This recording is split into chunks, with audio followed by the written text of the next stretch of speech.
Well, good evening, everyone. I'm Dennis Stone from the Center for Advocacy and Social Justice at the Urban League. And I'm pleased to have with us tonight Stanley Scott, our guest speaker. He is someone who's been very active in our community on the issue of racial justice. And he is, among other things, in charge of the African American think tank in town and does a lot of research on this topic. We also have with us some of our interns, Lauren Cosmore, Jaiwan Davis, David Leadham, Ajana Burke, and Laura Schroer, who have been working on the Racial Healing and Reconciliation Program this summer. They're interns from schools around the country, and we're grateful to have them with us. So at this point, I'm going to turn it over to Mr. Scott and ask him to speak for a while, Yes. and then we'll open it up for questions. Yes. Hello to everyone. My name is Stanley Scott. I'm a native of Jacksonville, Florida. I was born and raised right here in La Villa, in downtown Jacksonville, where I presently reside in the La Villa location, which is a great part of Jacksonville. Um, my history go way back. I've been involved in civil rights for over 40 years. To go back, Axe Handle Saturday, I was 6 years old. I was downtown Jacksonville at Axe Handle Saturday. And when I saw the commotion going on, I saw some African American women uh, walking fast in a rush, trying to leave downtown. As a little child, I stopped at the Federal Reserve Building, which is the now present uh, fire department office. And I saw the African American women, uh, walking fast, leaving downtown. And I ran home. Never thought about what was going on because I was just 6 years old. At that time, a child, 6, 7, 8 years old, didn't have to worry about things. You always had to watch out. But as a child, everybody used to look out for a child, the good people and the bad people, when it came to a child. When I left, grew up a little bit, I went to Rebold High School. At the time I went to Rebold, there was probably just a handful of African Americans. And we had a race riot at Rebold. A lot of people don't know about it. It went on for about 2 or 3 days. And the only issue was that there was Caucasians that hated African Americans. Something I never, to this day, haven't figured out what that's all about. But moving on, I joined the Navy uh,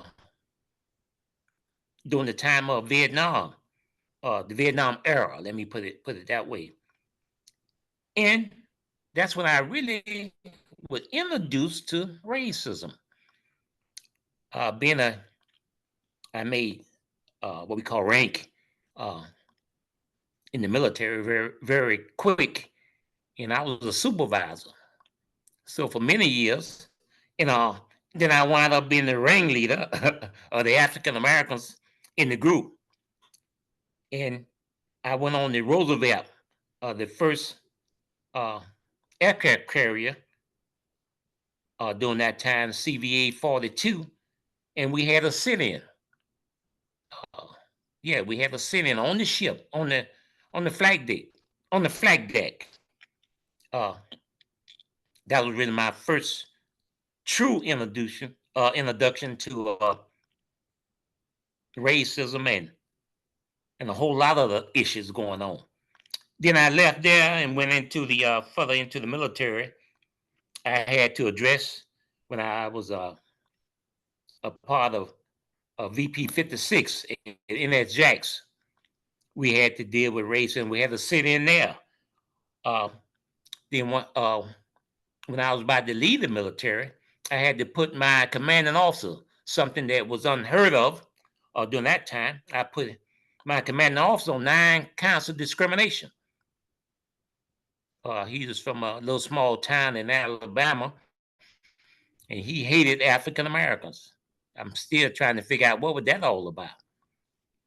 So I left the military and became a civilian contractor for many years. So I did that. And then I moved to California. Then I came back to Jacksonville and got deep into civil rights and started the African American Economic Recovery think tank that I'm running at the present time. But my main point here, because I could go very deep into my history, because I have many accolades for my work in civil rights, uh, something that I don't talk about often to people. I am happy to have the opportunity to speak to you, especially the young people, because we have a problem, and it's been a big problem for over 400 years. And a question for me, and for many years, is why do Caucasians hate African Americans? And as I look back, do the research, I have never read in my lifetime, and I have traveled around the United States and other countries. I have lived in other countries, not just passed through, but I have lived there for months at different places here, but only in America where I had to deal with racism. And I'm appalled by that. But moving forward here, for civil rights here, we must address that issue. And we have to address that issue separate. Now, what do I mean separate? See, it's a different point of view, a different narrative when it comes to the Caucasian, the way they see things, and the way African Americans see things. There's no way possible, and I'm just giving my research, there's no way possible for we can have what I would say, a party and celebrate life in America without addressing the racism. And the only people that can really address that issue is Caucasian. Often, what I see, the narratives, it make it seem as if we created the problem. Now, I'm just going from the research, and I have plenty of data to back up what I'm saying. Often, when it comes to addressing this issue with this racist problem that we have in America, it's seen to always focus on African Americans. And once again, I must say, why is that? The only way we're going to be, as far as our research show, that the Caucasian community, and I'm not talking about all of them, because we also aware, and I'm going to have to be honest with you, that we're going to have this conversation. There's 2 types of Caucasians. There's the rednecks that come out of Russia, and then there are the ones over in Europe. The ones that came from Russia down to Belgium to that part of the country were some very evil people, and they still evil today. Most Caucasian people are good people. Let me put that on the table. Are good people, but they are caught up. And when I say caught up, they have to side with the racism,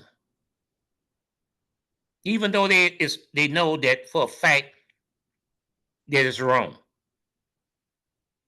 They still side with it, and also they make money from it. Racism is about money more than anything. But my work for many years, like I say, for 40 years, I have been in the trenches. I'm not someone who wrote a book, or nothing wrong with that. And all that, but I have lived it. I'm not going to talk about all the things I have done, especially here in Jacksonville, because anyone can Google my name or the think tank. We are civic engaged in the city of Jacksonville, the state, and the country. But I'm not going to take up much time because I like to have dialogue with people here. Because if we're going to address this issue, we have to be honest. And for me right now, it's for the Caucasian community to stand up. Number two, Caucasian community need to apologize to the African American community. We're not asking for anything. No, yes, we want our money. Yeah, we want our money, which is trillions of dollars. We deserve that. But there's many ways to address that issue too. It's not always with money. But that's an issue that need to be addressed. African Americans need the equality and the equity. That should be on the table before we even talk about having a conversation, if you're about serious.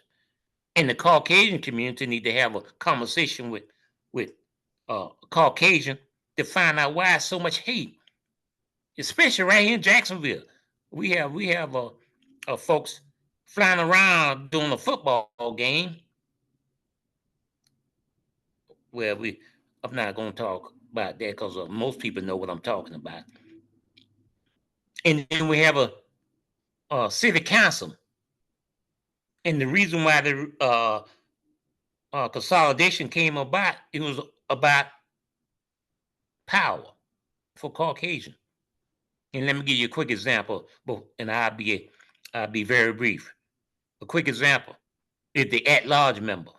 The at-large member was put in place to keep Caucasian in power. That's the only reason for the at-large members today.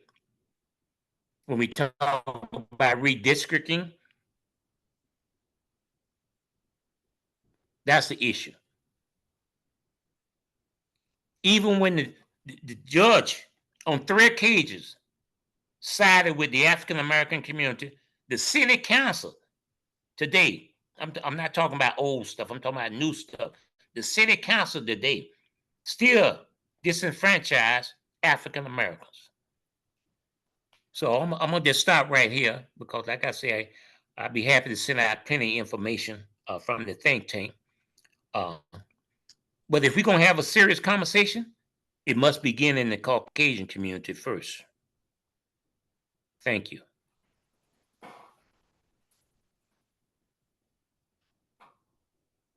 Thank you, Mr. Scott. Questions for Mr. Scott? I don't have a question per se. I just have some comments about the conversation. Go right ahead. Yes. Thank you. First, thank you, Mr. Scott, for sharing your sentiments on your experience and what we could consider the general experience of African Americans across the country. But I do believe that from my perspective, I do feel like the conversation, it's not on the onus of just the Caucasian population. I do believe that we also have a responsibility as African Americans currently living in this generation to encourage and probably initiate those conversations as well. Because ultimately, we are the ones that, as a generation, needs the healing. And if we're not able to do the groundwork ourselves, at some point, I think we have to, it would be generous and it would be grateful to actually have a conversation with the Caucasian community about the history and why things were the way that they were and sometimes still are. But I do think we can rally and do the work ourselves to heal as a community. And sometimes we can't expect other people to do the work for us. And I think if we keep waiting on that, then we'll never move forward. But I do agree that a conversation needs to be had. But I think within the African American community ourselves, we need to start having the conversations so we can stop or discontinue the generational trauma that keeps continuing generation after generation because of what was experienced years ago. And that can be, you know, it's reflecting in this generation. And if we don't work on it, it's going to be reflected in generations to follow. So I do think it's the ultimate responsibility of us to do the work within ourselves before we start expecting other populations to do the work, or start the conversations for us. But thank you for what you said. I can chime back on what you just said, ma'am. Sure, absolutely. Oh, I agree with you on the part we need to have two conversations. But we have to. The most important thing is we cannot go into the room as victims. And when it comes to the African American community, they have no idea what's really going on about past generation, the evil, especially young people today. So far as I'm concerned here, the most important thing need to take place here is as far as Caucasian concerned here, is first have a conversation with themselves, and they need to give us our money so we can fix up our community. Because uh, since post civil rights, uh, today we in bad shape. In 2050, we will be at zero as when it comes to net worth. And we build this country on our blood, sweat, and tears. Thank you.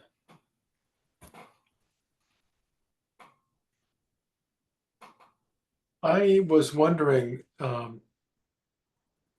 Stanley, I've seen you in council meetings and committees, a lot of civic engagement as well as political elected official organizations. So you must have a lot of observations from all of that work that you do. And I'm just wondering if you've ever seen a group, let's say the city council, at least move somewhat in the direction of equality. I agree with you right now. My observation is it's the at-large group that's plus the districts that are set up the way they are that essentially dominates the field. And it explains why, for instance, with the recent decision on the stadium, that the community support part of that agreement was deferred by the council control issue. But I'm wondering if you've ever seen it at least moves in the right direction over the years. No. The only thing I've seen of what we are doing at this present time, and I cover the whole country. I had to say that at time. A lot of people think, quite a few African Americans think that we haven't been anywhere here, but I cover. I'm a national organization, a think tank. African Americans, right at the present time, are lost as a people. But when it answering your question, when it comes to city council is the pork chop gang. I don't know if anybody, but you can look them up. The pork chop gang, ever since consolidation, been controlling Jacksonville. They hate African Americans. It's point blank. The pork chop gang. Look them up, because a lot of people are not aware of the pork chop gang. That's who run the politics in Jacksonville. Thank you.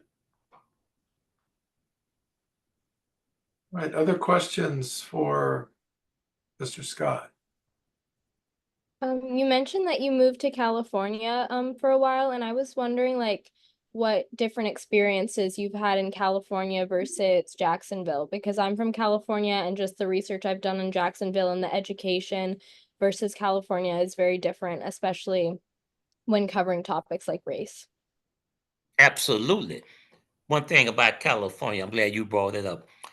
When I had to go because I was a single parent, I raised my son from a baby. He's about, oh darn, 34, 35. Don't tell him, don't I say it there, but California is off the chain. Every nationality used to come in the park, and we'd be there with the kids, growing ups, everything. I have never seen that before anywhere else in the world but California. California has many climates and many things going on, but California, when it comes to education, is at the top because of diversity. Thank you.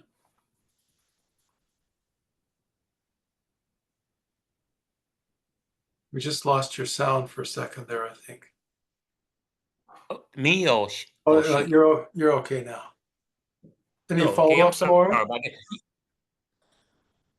I believe in California, let me say that. I don't never want to live there, but I love California and good people too. Good people. Well, I grew up there, and when I was born, there were only 10 million people. Oh, you go Now way back. there's 40 million, and they all have 3 cars, and somehow they can drive them all at the same time. You're right. You are right about that. Yes. Yeah, I love California for the visit. Yes. The earthquakes. I don't like the earthquakes. Right. Other questions? Hi, Mr. Scott. I have a quick question. First off, thank you for being here to speak with us today. And I know Mr. Stone just briefly mentioned it before, but I understand that with this whole Jag Stadium deal passing, and with the CBA being delayed or deferred to a later date, and I understand that the function of the CBA is to specifically focus on conventionally neglected parts of the city. So my question to you is specifically when it comes to focusing on the east side, do you think, in your opinion, that the CBA will have, does it show The promise C- to help I guess advance the case of not only neglected population across Jacksonville, but also specifically the African American population here as well? Thank you. Yes, ma'am. I'm glad you brought that up. I spent a lot of time working on that. That was a bamboozle. I don't know if you're familiar with the terms. The bamboozle, that was a trick. They had no plans of doing anything for the east side unless they do gentrification on the east side. But I hold the east side leadership responsible for the 54 years of the pathology on the east side. Now, when it comes to, I am totally disappointed with the stadium deal when they took out that money, which is really for A. Philip Randolph business corridor. It's not really for the east side. That's not enough money to deal with the whole east side. But it would be made an impact, a little small impact for economic development on A. Philip Randolph, and for them to move it out. And that was the president, the past president, with his racist self, and I just have to call it for what it is. He the one took it out. The mayor wanted it, but she didn't fight for it. Thank you.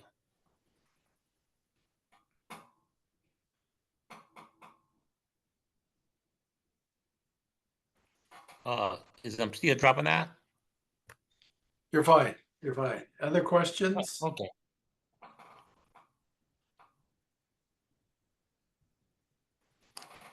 Yes. While we're waiting on questions, I'd like to say something briefly. When it comes to the east side here, it's just not the east side. It's the whole urban core. But the point is, why is they disenfranchising the African American community in the urban core?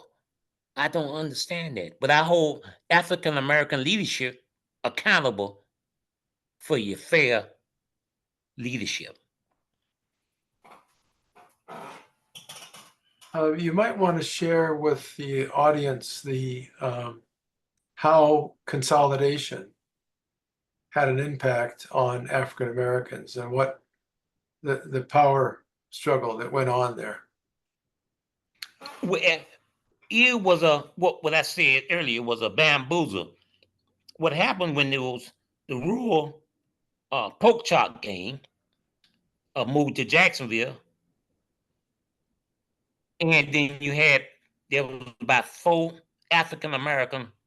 There was really 2 city council, Earl Johnson and Sally Mathis, and Alton Yates, in the religious African American religious community that sold out the African American community.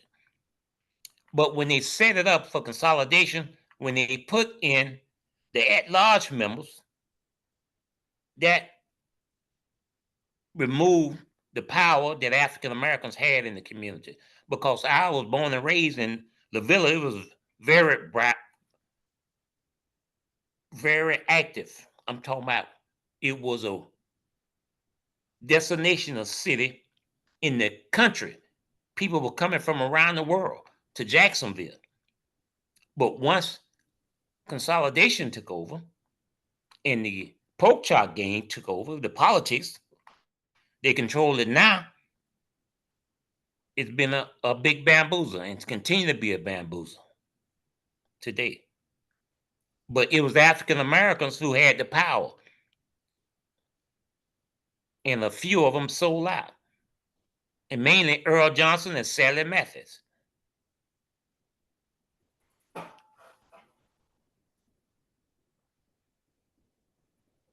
Other questions? I had a question. So you mentioned earlier that racism is really about money for white people and that a solution is to pay African Americans. Do you have any other suggestions to as in terms of what we can do to essentially bankrupt white supremacy? Bankrupt. Now that's gonna be impossible to bankrupt when you use the term bankrupt. And I understand what you're saying here. I wouldn't go in that direction. The best way to deal with white supremacists is education. African Americans and other nationalities, if they put their mind together and get away from this entertainment, I would say, get away from the entertainment and the other issues, the other pathology that we have in our community, we could change it. They will eliminate themselves. It's just that simple. It's education and telling the true story, the true narrative of what took place. But we need to focus on the future. What can we do to make America great again? And that's I know that's old Donald Trump, but I'm gonna go with that. Make America great again. America has never been great, and that's go back 400 plus years. Because anytime you kill people just for wealth, that's evil, and evil begets evil. So my point is education and fellowship, learning from each other. That's the best way. Thank you. Yes. Do you see places in our community where that's happening? Yes, ma'am. No, we so discombobulated right now. We got so much pathology we can't see ourselves, and it has nothing to do with race. We have got so caught up with money, everything money that we are not even addressing the issues here. See, before 1980, we used to be number one, well, in the top 5 when it comes to education. At the present time, we over 20. I'm talking about in the free world when it comes to education. So that means we have a whole lot of problems. Too many problems. and we must address them. I mean, we must come together.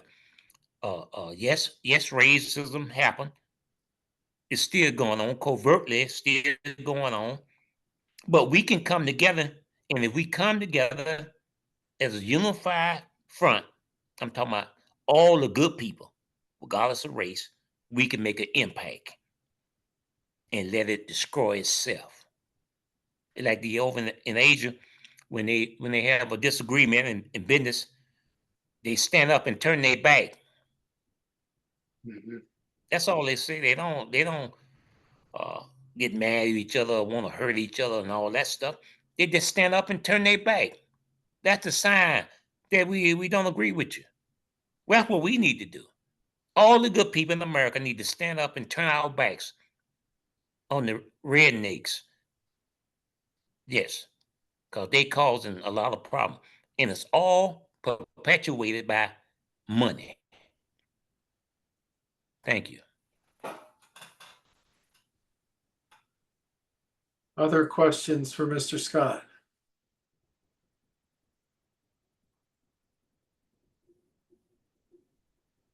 Thank you, Mr. Scott. Can everybody hear me? Yes. Yes, sir. Okay, thank you. You mentioned that the need for that conversation among Caucasians at the national sort of scale, but the way that the state government has limited what can be taught about African American history in schools, and obviously we can't trust the political system to have that conversation for us.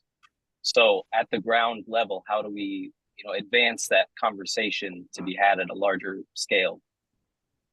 Okay, when we talk about education, that's an individual proposition. Sorry about individual proposition that begins at home. There's two types of education. One for a career or get a job, and then the other one, the primary one, deal with life skills. Where in let me say the African American community, we have a life skill problem. Overall in this country, we have more like a classism problem. When I say classism, it's about every time we talk, it's about money. Everything about money, especially with the nonprofits right here in Jacksonville. Everything is about money. Now let me be very brief. When it comes to money with nonprofits in Jacksonville, the funders get the money. Then there's the Caucasian, who most of the time control the narrative, and then there's African Americans who most of the time get less than $100,000. And the reason why I'm bringing that up, because that's very important here. We need to move away from the money, get more into the education. We start out with the individual proposition when it comes to education. Because when it comes to the governor and him doing what he's doing with the education system, we don't need that. We need to educate ourselves about our individual self and in the world. So we ain't concerned about it because we have technology now. We don't even need the governor. We don't need a teacher, really. All you need is your phone. Thank you.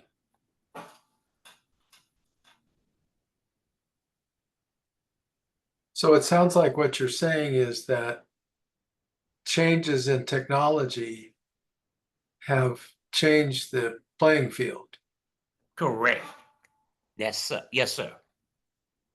That's it right there. We have more power than we know.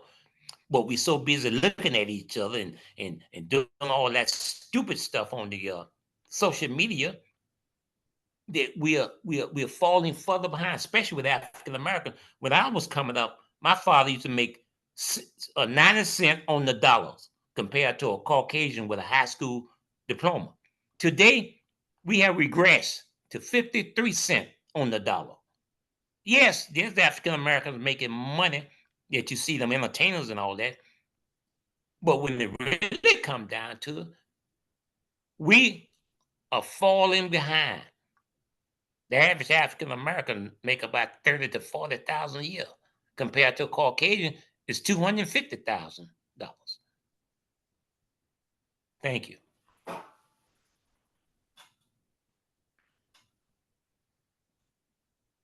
Other questions?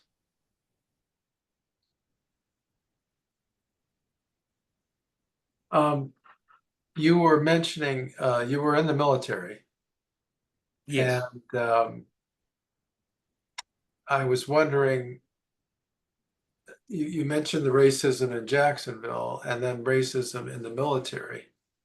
And I wondered, was there a difference that you found in what went on in the two places, or was it pretty much the same? No, it's the same. It's the same. It's the same.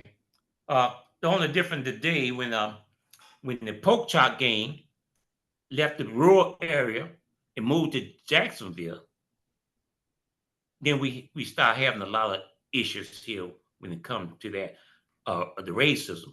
But it's the same as the military as it is today. Now, when it comes to really going on in the military today, it's more with the what they call, no disrespect, but the LGBT.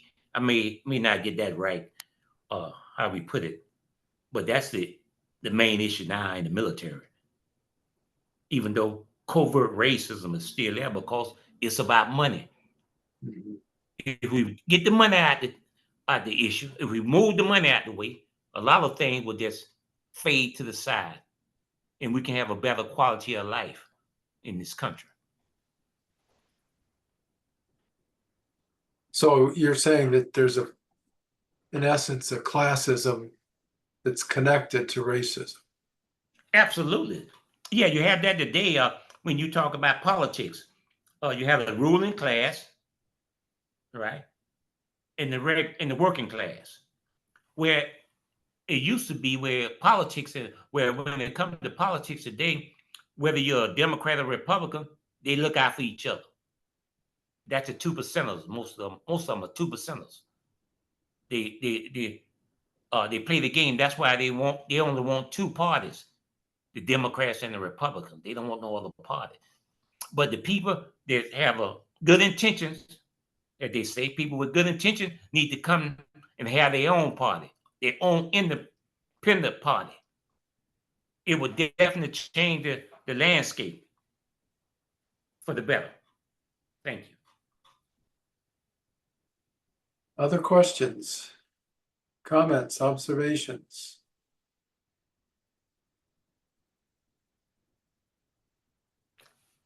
Well, I'd like to say something if you don't Sure, mind. go right ahead. At this point, at this present time here, when we are getting ready for this president election, it's not about the Democrats or the Republicans. It's about the process, democratic process. We should never give that up. Let me say it again before. We should never give that up, because one thing we have freedom of speech. We don't never want to lose that. We want to fight for that, along with other things we have. When it comes to African Americans, we have the 13th, 14th, 15th Amendment. Even though there's people who are trying to change some of the law, there are still good laws on the books. African Americans need to organize for the better, not against anybody else, but need to organize to get themselves together, because we are spending $2 trillion in this country. Why are we not able to employ our own people? Thank you.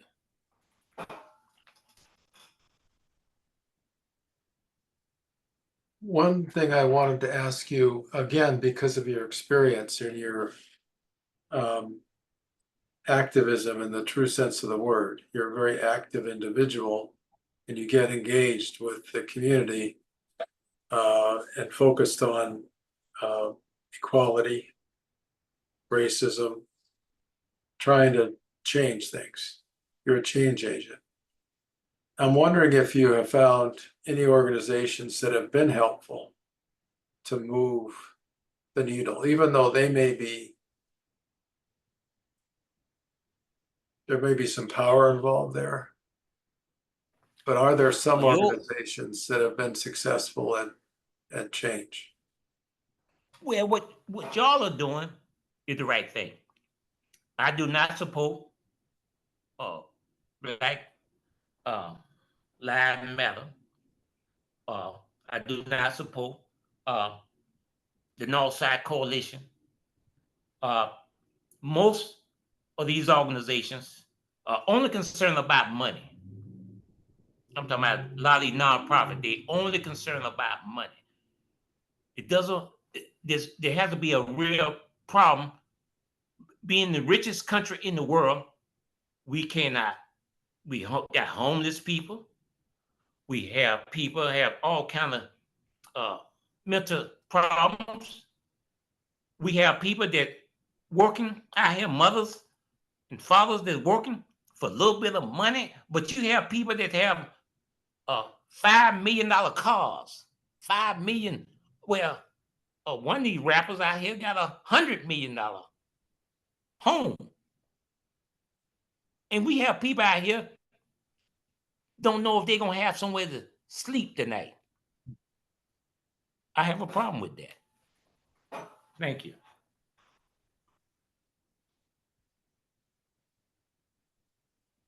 Other questions?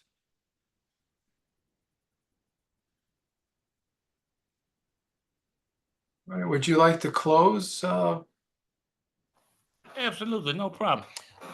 My concern at the present time is good people coming together. This is a good platform right here for us to build from. We need to fight against evil. Regardless of what party, we need to fight against evil. We need to be concerned about the future. Because right now it's not looking that good.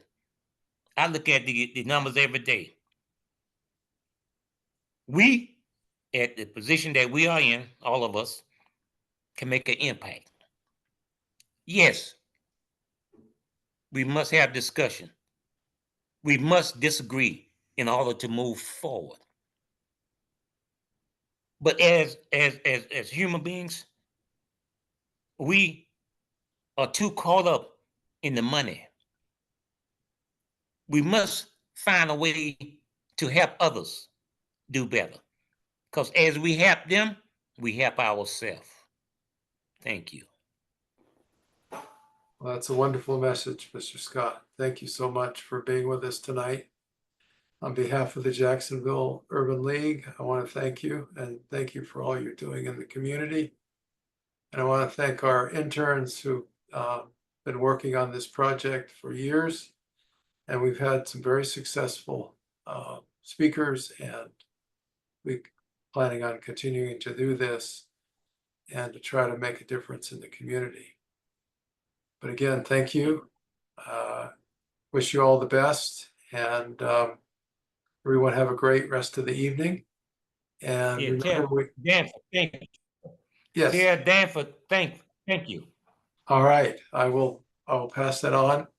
And just a reminder to everyone who will be watching this on YouTube that we have these once a month, first Thursday of the month, and we're happy to have you join us in the conversation. So thank you very much and have a great evening, everyone. Thank you. Thank you, Mr. Scott.